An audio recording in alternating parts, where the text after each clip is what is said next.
NATO's Resolute Support Mission in Afghanistan says that 3 of its soldiers have been killed in a suicide bombing earlier today. The Taliban says it carried out the attack. Local journalist Sultan Faizai reports now from Kabul.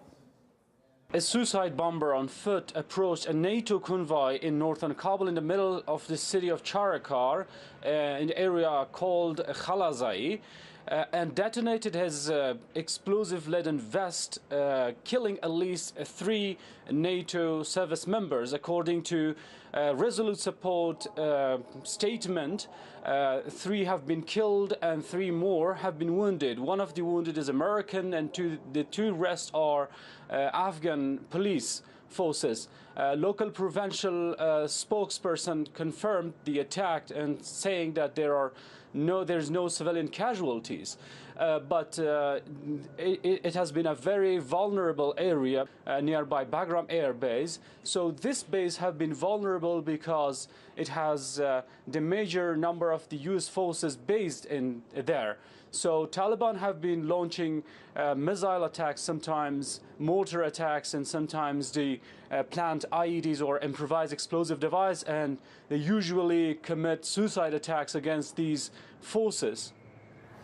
Well, it has been confirmed that the soldiers killed in the attack were Czech nationals. Hekmutullah Azami, a research analyst from the Centre for Conflict and Peace Studies, says that the prospect of de-escalation in Afghanistan is looking ever less likely.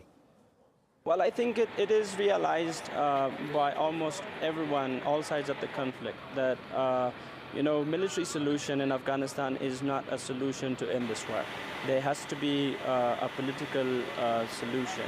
The Taliban is still the largest and the strongest militant group in Afghanistan, fighting against the Americans, fighting against the Afghan government and its other international partners.